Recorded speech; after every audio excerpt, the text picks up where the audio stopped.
চুরি করে আসে না? কখন করে? কখন করে? রাতে করে। রাতে যারা এই কাজ করে তাদেরকে কি বলে? কি বলে? আপনারা বলছেন, আমি কিন্তু বলিনি। আওয়ামী লীগ একইভাবে শীত কেটে তারা বাংলাদেশের ভোটের অধিকার চুরি করেছিল। এরপর তারা ভোটের অধিকার ডাকাতি করেছে 2018 এবং 2024 সালে। বাংলাদেশের মানুষকে তারা প্রজা মনে করত, বাংলাদেশকে তারা বাপের সম্পত্তি মনে করেছিল। যে কারণে 1971 সালে শেখ মুজিবের অনস্বীকার্য এক ভূমিকা থাকার পরও শেখ হাসিনার কারণে শেখ মুজিবের বাংলাদেশে থাকা সকল মূর্তি বাংলার জনগণ জুতা দিয়ে পিটিয়ে ফেলে ফেলেছে। পিতার সম্মানকে নষ্ট করেছে মেয়ে, পিতার সম্মান নষ্ট করে যে সন্তান তাকে কি বলে? কি বলে?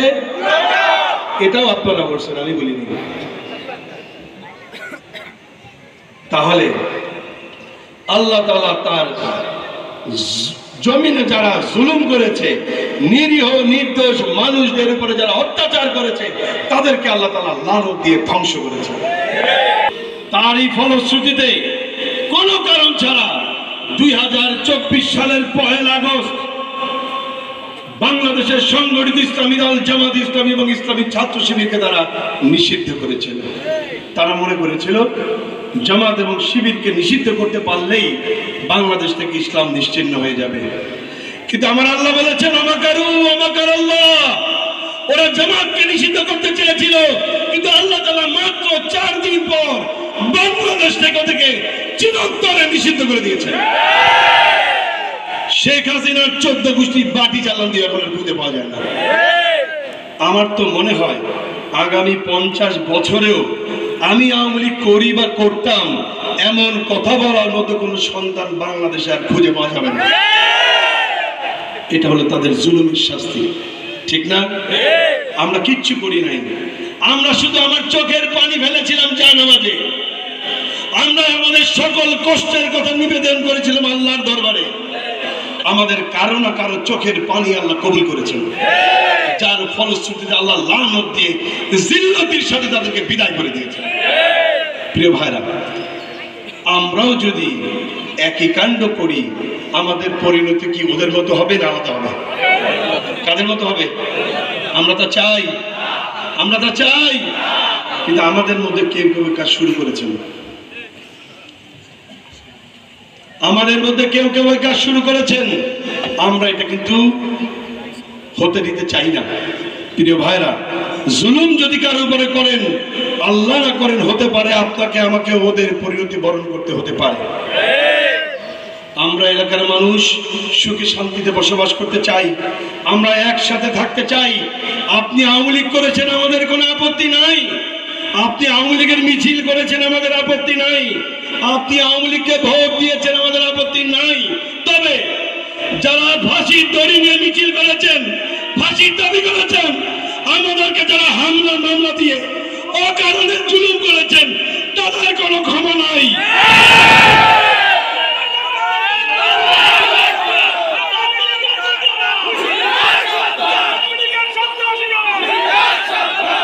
এখনো যারা বাসা বাড়িতে আছেন, তারা বাসা বাড়িতে থাকেন, আমাদের কোনো আপত্তি নাই। কিন্তু আল্লাহর রাস্তায় আপনারা আমাদের চোখের সামনে একটু কম পড়বেন।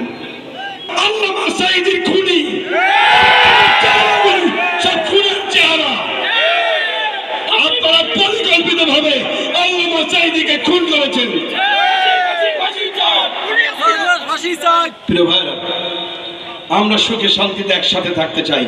যারা সন্ত্রাস করেছেন, অন্যায় করেছেন, মানুষের পরে জুলুম করেছেন, তারা দূরে থাকেন।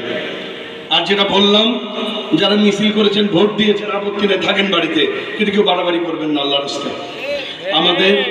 আমরা হাজার বছরের ইতিহাস ঐতিহ্য বাংলাদেশের, আমরা সাম্প্রদায়িক সম্প্রীতির এক উজ্জ্বল দৃষ্টান্তের দেশ।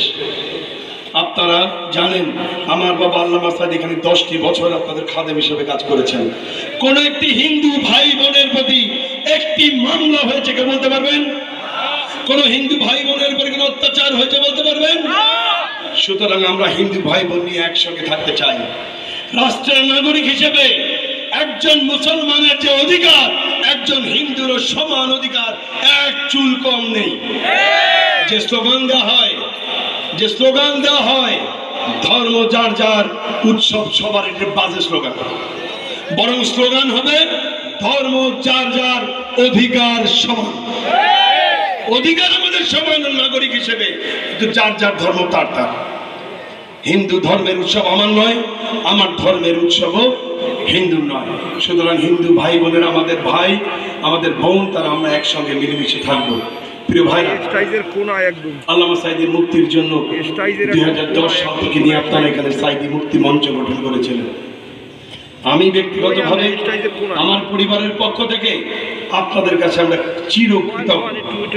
মানুষের কোন ঋণ শোধ করা যায়, কোন ঋণ শোধ করে দেওয়া যায়, অর্থের বিনিময়ে হলেও দেওয়া যায়, শারীরিক শ্রম দিয়ে দেওয়া যায়, কিন্তু আপনারা এই চণ্ডীপুরের মানুষেরা আমাদেরকে কৃতজ্ঞতার যে ঋণে আবদ্ধ করেছেন, আমরা আমাদের শরীরের রক্ত ঢেলে দিলেও এই ঋণ আদায় করতে পারবো না।